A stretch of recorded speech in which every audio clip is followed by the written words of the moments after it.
오늘 우리에게 주신 하나님의 말씀 열왕기하 4장 1절로부터 7절까지 말씀 함께 소리내어서 합독하시도록 하겠습니다. 열왕기하 4장 1절로부터 7절까지의 말씀 우리 함께 소리내어서 합독하시겠습니다. 선지자의 제자들의 아내 중 한 여인이 엘리사에게 부르짖어 이르되 당신의 종 나의 남편이 이미 죽었는데 당신의 종이 여호와를 경유한 줄은 당신이 아시는 바니이다. 이제 빚준 사람이 와서 나의 두 아이를 데려가 그의 종을 삼고자 하나이다 하니 엘리사가 그에게 이르되 내가 너를 위하여 어떻게 하랴? 너의 집에 무엇이 있는지 내게 말하라. 그가 이르되 계집의 종의 집에 기름 한 그릇 외에는 아무것도 없나이다 하니 이르되 너는 밖에 나가서 모든 이웃에게 그릇을 빌리라. 빈 그릇을 빌리되 조금 빌리지 말고 너는 내 두 아들과 함께 들어가서 문을 닫고 그 모든 그릇에 기름을 부어서 차는 대로 옮겨 놓으라 하니라. 여인이 물러가서 그의 두 아들과 함께 문을 닫은 후에 그들은 그릇을 그에게로 가져오고 그는 부었더니 그릇에 다 찬지라. 여인의 아들에게 이르되 또 그릇을 내게로 가져오라 하니 아들이 이르되 다른 그릇이 없나이다 하니 기름이 그쳤더라.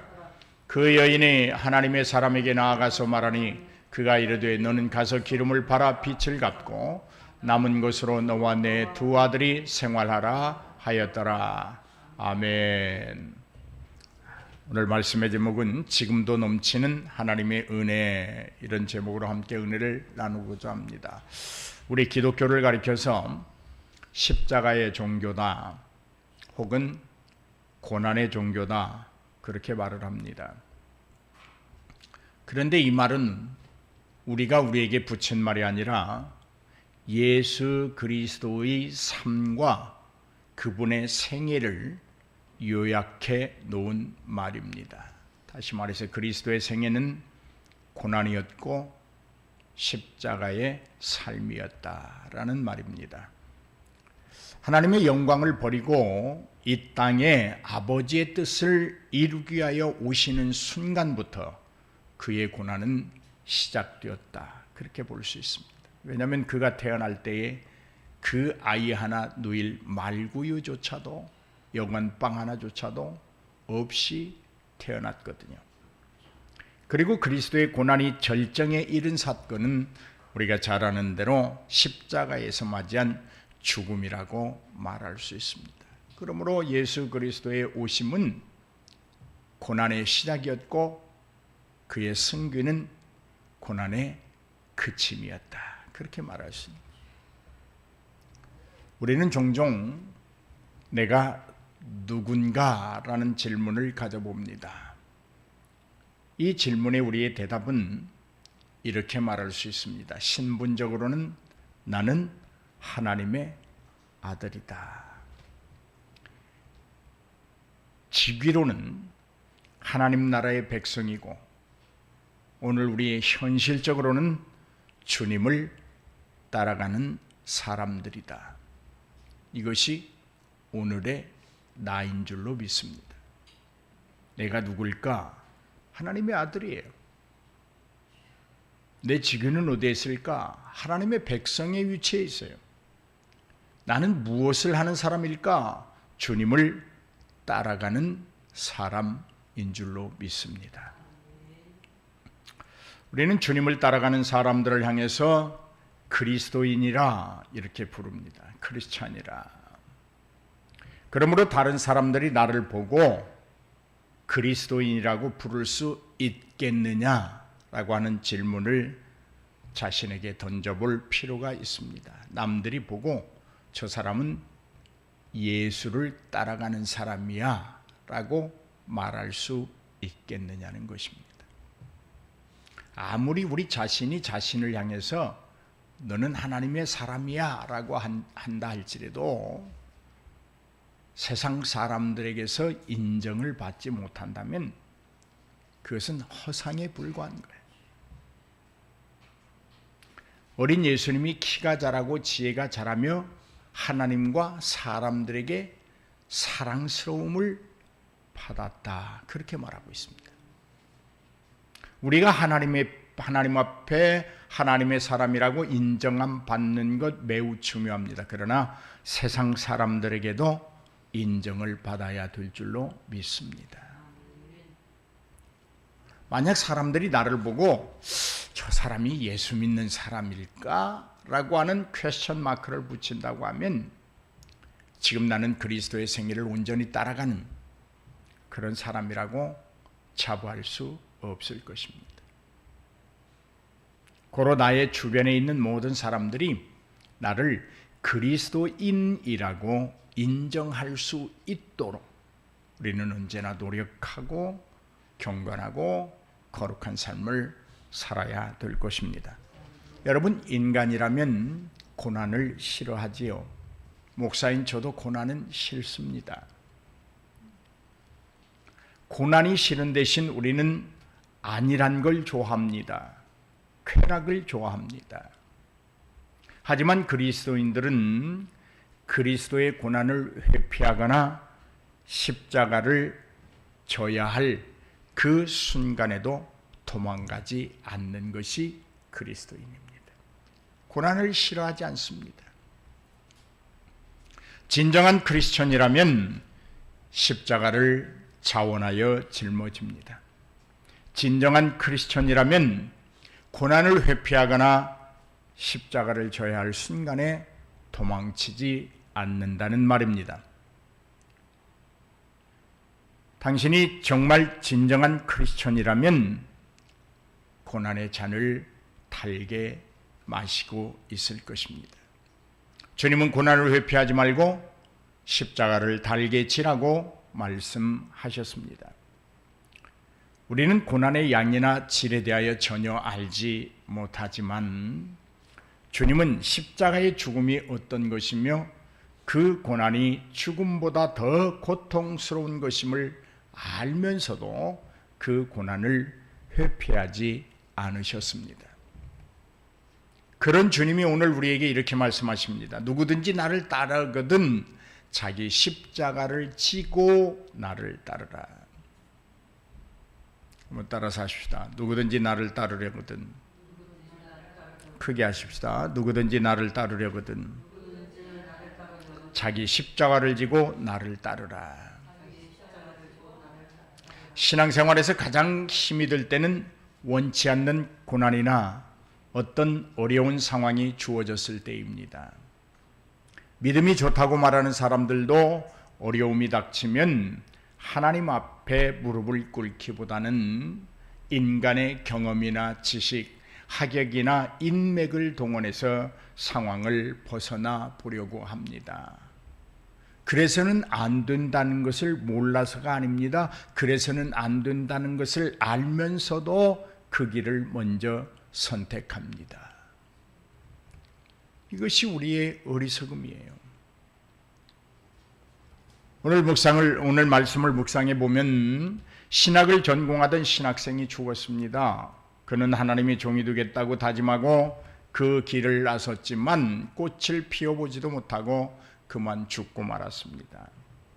사랑하는 여러분, 어떻게 하나님의 일을 하려고 나선 사람에게 이런 일이 일어날 수 있단 말입니까? 놀라지 않습니까? 일반 성도로 살아가는 사람도 아니고 주의 종이 되겠다고 나선 사람인데 죽다니요. 이럴 때 우리는 하나님의 사랑은 도대체 어디 있습니까? 하나님의 섭리는 도대체 나에게 어떻게 역사하십니까? 라는 말을 하면서 하나님을 원망의 대상으로 삼기도 하고 하나님을 향한 신뢰가 땅에 떨어지기도 합니다. 하나님의 영광을 위하여 자신을 버리는 자에게 주신다고 말씀하신 하나님의 복과 은혜는 어디로 가고 한 가정의 행복이 송두리째 빼앗기고 무참히 날아가 버린 사건이 남편의 죽음이었습니다. 그는 신학을 공부하는 신학도였어요. 도대체 하나님의 섭리란 무엇일까? 이것이 보통의 사람들이 던지는 원망과 불평입니다. 그런데 이 원망과 불평이 당사자의 처지에서 본다면 당연한 것처럼 옳다고 말할 수 있습니다.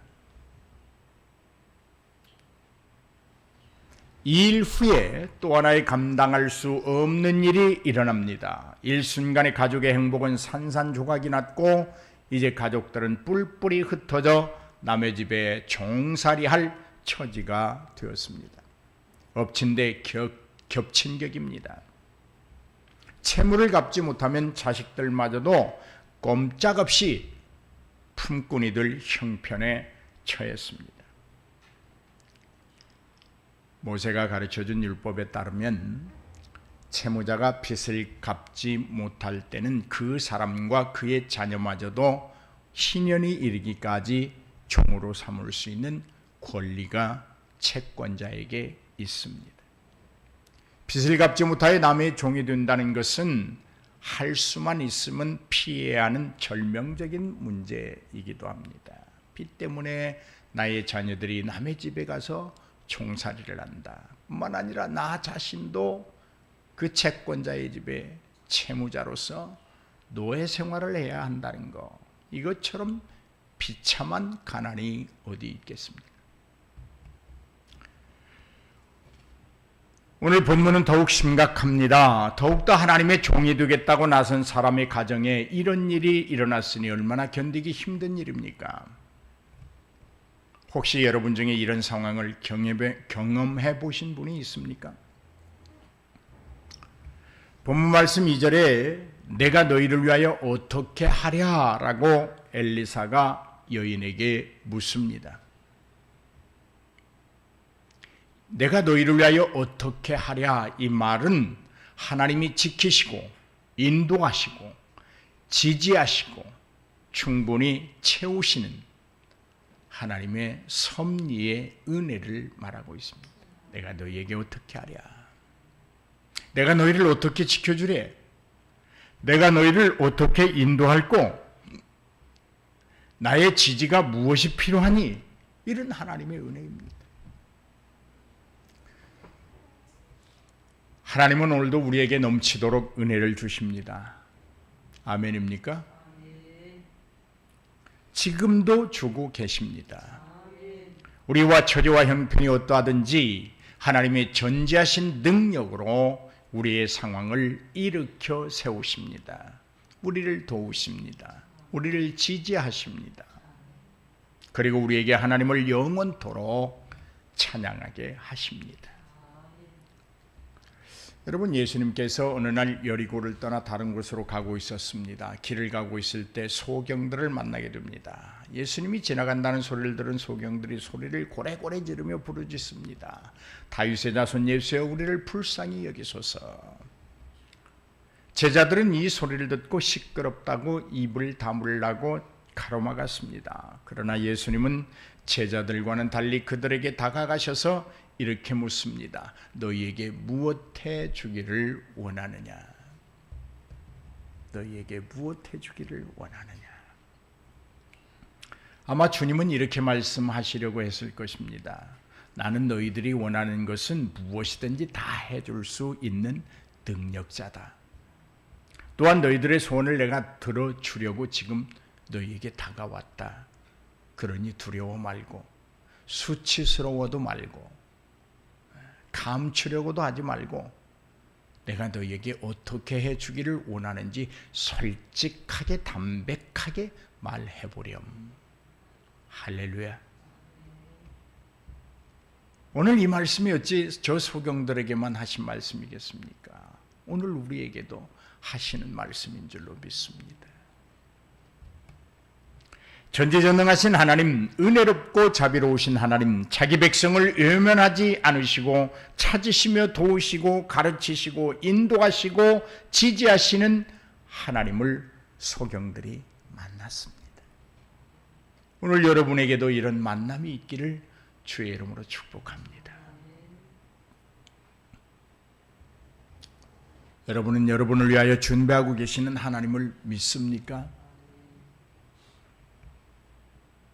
아니, 하나님이 여러분의 소원을 이루려고 준비하고 기다리고 계심을 믿습니까? 모르신다면 아마 최고로 불행한 사람입니다.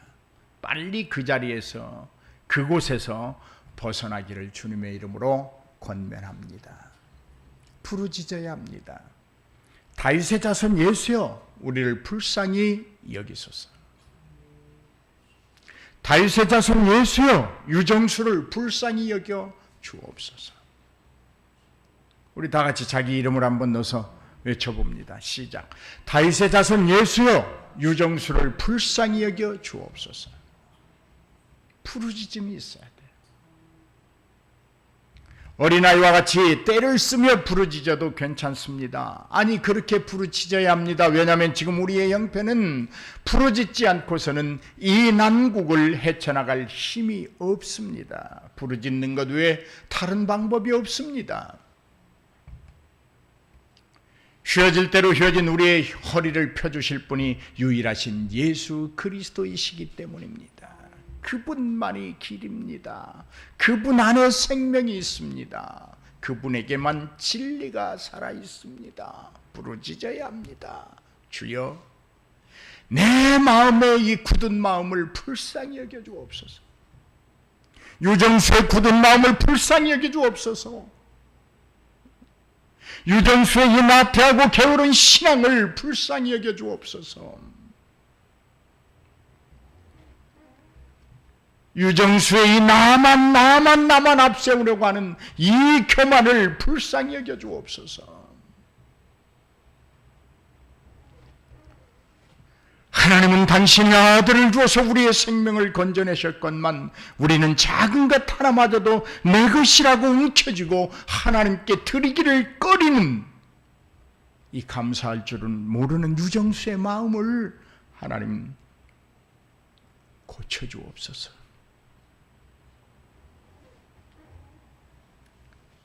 예수님은 또 이렇게 말씀하십니다. 내가 온 것은 양으로 생명을 얻게 하고 더 풍성히 얻게 하려는 것이다. 아멘. 하나님은 구하는 자에게 모든 것을 채우심으로 우리의 풍성한 삶을 보장해 주십니다. 이를 위하여 예수님이 이 땅에 오셨다고 말씀하시며 자신을 온전히 완전히 신뢰하라고 말씀하십니다. 여러분, 지금 필요한 것이 무엇입니까? 여러분에게 지금 필요한 것이 무엇입니까?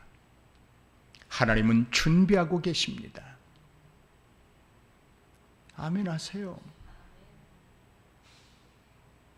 하나님 안에 모든 것이 풍성합니다.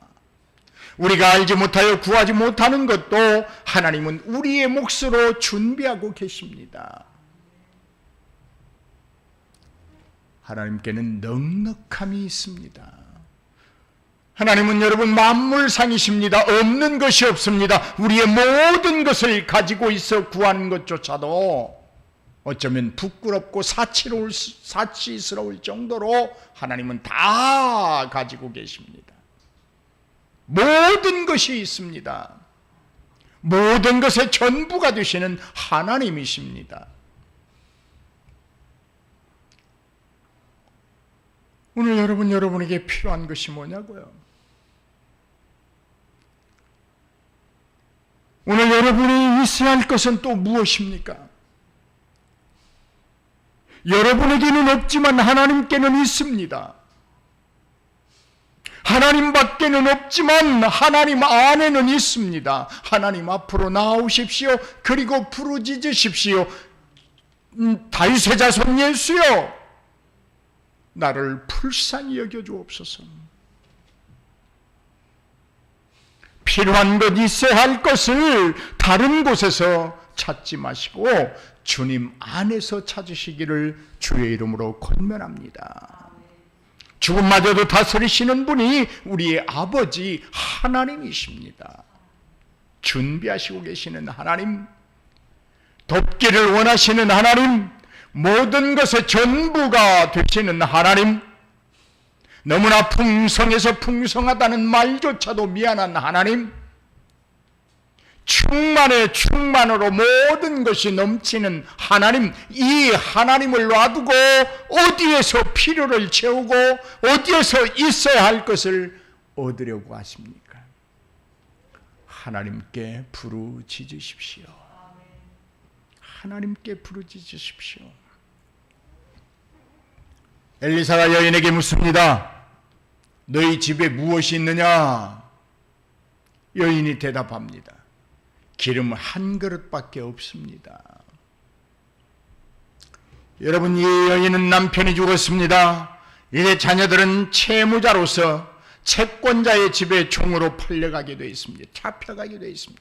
본인도 그 집에 종으로 잡혀가게 되어 있습니다. 집에는 기름 한 그릇밖에 없는 경제적인 절박감 속에 빠져 있습니다. 자신의 힘으로는 이제 어찌할 수 없는 현실이 한스러울 뿐입니다. 여인의 처지가 매우 가련합니다. 그런데 여러분, 엘리사가 선지자가 몰라서 물었을까요? 저는 그렇게 생각하지 않습니다. 오히려 이 물음에는 놀라운 영적 교육이 있습니다. 지금 인간으로 가진 절박감을 깊이 깨닫고 하나님께 다가오라는 영적 교육입니다. 다시 말해, 자신이 처한 형편이 가련함을 알았을 때 더욱 절박함으로 하나님을 찾을 수 있다는 것을 아는 엘리사 선지자는 여인에게 영적 선택을 강요하고 있습니다. 내 집에 기름 한 그릇밖에 없지? 그러니 어찌할래? 어떻게 네가 이 어려운 경제난을 극복해 나갈래? 하나님밖에는 없지? 정신 차려. 내 남편이 죽은 슬픔에 주저앉아 있을 여유가 없어. 오늘 이 엘리사 선지자의 질문은 여인아, 주님을 찾아야 한다라고 하는 안내입니다. 주님만을 바라보라는 교육입니다. 주님밖에는 답이 없다는 가르침입니다. 주님밖에 대안이 없다는 것을 깊이 깨닫고 하나님께 부르짖으라고 하는 영적 교육입니다. 순종할 수 없는 형편과 환경이지만 하나님을 향한 사랑에는 멈춤이 있을 수 없다는 강한 메시지입니다. 여러분은 어떻습니까? 기름 한 그릇밖에 없기에 하나님을 향한 사랑이 식어가고 있지는 않습니까? 순종할 수 없는 환경이기에 순종할 수 없다고 핑계대며 도망치고 있지는 않습니까? 예수 안에서 못할 일이 무엇이 있단 말입니까? 예수 안에서 용서 못할 사람이 누가 있다는 말입니까? 예수 안에서 용서받지 못할 일이 무엇이 있단 말입니까?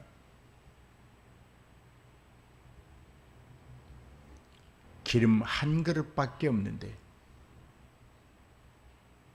엘리사 선지자여, 무슨 그릇을 준비하는 건 아냐고 투덜대고 있지는 않습니까?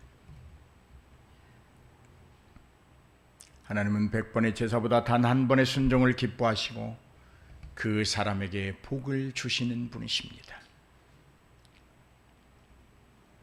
여러분, 우리는 인생을 사는 동안 우리에겐 몇 번의 전환의 기회가 있습니다. 지금 이 순간이 이 여인에게 전환의 기회입니다. 기회를 놓칠 것인가?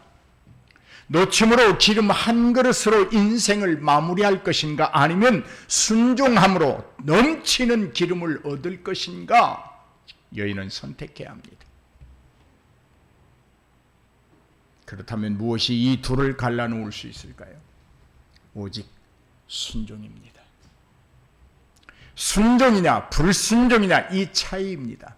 어떤 이는 불순종으로 끝까지 기름 한 그릇으로 가게를 꾸려나가는 험난한 삶, 가련한 삶을 삽니다. 그런가 하면 어떤 이는 순종으로 더 많은 기름을 얻고 채무를 다 갚고 자유를 누립니다. 여러분은 어느 것을 선택하시겠습니까? 부탁드립니다. 순종을 선택하십시오. 도망치지 마십시오. 하나님은 이런 사람에게 더 많은 기름을 주십니다. 어떤 사람일까요? 잔소리하지 않고 군소리하지 않고 순종하는 사람. 어떤 사람 보면 하면서도 잔소리 군소리가 많아요. 안 하려면 아예 하지 말든지. 왜 하면서도 잔소리 군소리가 그렇게 많은지. 하나님은 이런 사람에게 더 많은 기름을 주십니다. 어떤 사람입니까? 이렇게 저렇게 핑계대지 않는 순종의 사람입니다. 이것 때문에 안 돼요. 이것 때문에 안 돼요. 이것 때문에 못해요. 저것 때문에 못해요.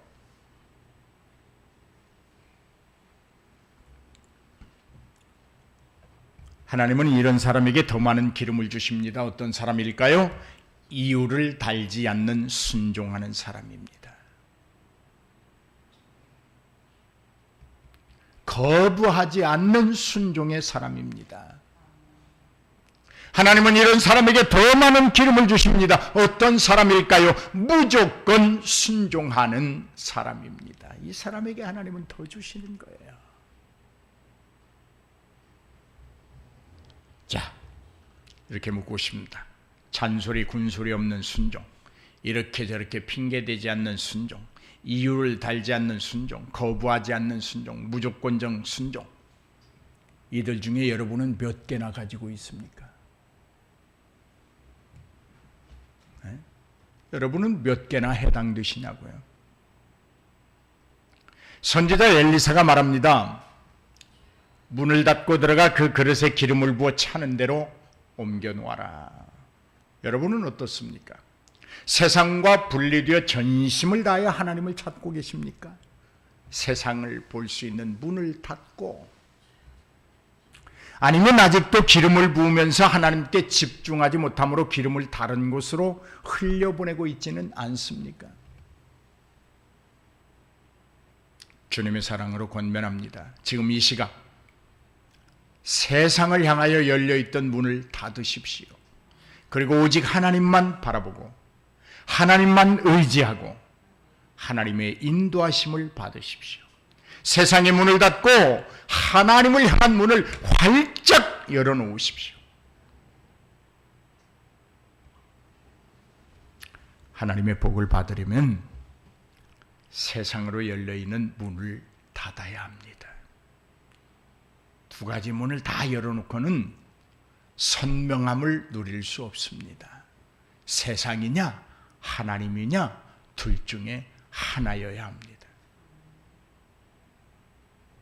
반드시 오늘부터 우리는 하나님을 향하여 문을 활짝 열어놓기를 주의 이름으로 권면합니다. 사랑하는 성도 여러분, 하나님은 지금도 우리를 향하여 문을 활짝 열어놓고 기다리고 계십니다. 하나님은 우리를 향한 문을 활짝 열어놨는데 우리는 하나님을 향한 문을 닫아놓고 하나님을 등지고 세상을 향한 문을 열어놨기 때문에 원치 않는 고난도 필요치 않은 십자가도 짊어지게 되는 것입니다.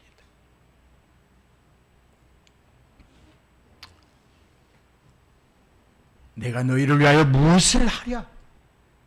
내가 온 것은 양으로 생명을 얻게 하며 더 풍성히 얻게 하려는 것이다. 이게 주님의 섭리예요. 의도예요. 여러분, 문을 닫아놓고 내게는 하나님이 보이지 않습니다. 이렇게 말하지 마십시오. 무식한 소리입니다. 핑계에 불과합니다. 하나님은 무지한 자, 하나님은 핑계대는 자를 좋아하시는 분이 아니십니다. 다시 경고합니다. 하나님을 향하여 문을 닫는 것은 자기 인생의 고통을 초래할 뿐입니다. 여러분, 하나님을 향하여 문이 닫혀 있는 곳, 그곳이 바로 지옥입니다. 여러분의 마음이 하나님을 향하여 문을 열지 못하면 여러분의 마음이 오물투성이가 됩니다. 쓰레기장이 됩니다. 지옥입니다. 여러분의 가정이 하나님을 향하여 문을 활짝 열지 못하면 그 가정이 천국이 될 수 없습니다. 교회의 모든 믿음의 공동체에 속한 소속원들이 하나님을 향하여 문을 열지 못하면 그 교회의 성장, 그 교회의 확장 기대할 수 없습니다. 모이지 않는 것보다 못합니다. 결론을 맺겠습니다. 기독교는 현실에서 도피하는 종교가 아닙니다. 그렇다고 현실과 타협하는 종교도 아닙니다. 현실을 극복하는 종교입니다. 믿는 자들에게 원하지 않는 일들이 일어날 때가 있습니다.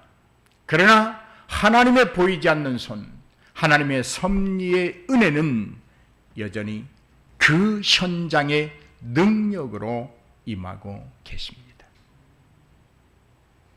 그러므로 우리의 현실은 반드시 극복됩니다. 믿음대로 됩니다.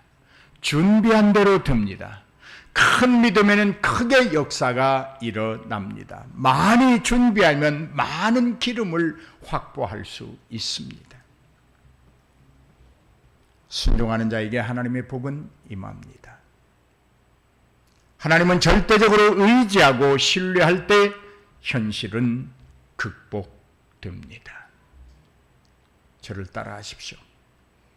하나님의 은혜는 지금도 넘치고 있다. 큰 소리로 하십시다. 하나님의 은혜는 지금도 넘치고 있다. 지금도 하나님의 은혜는 넘치고 있다. 할렐루야.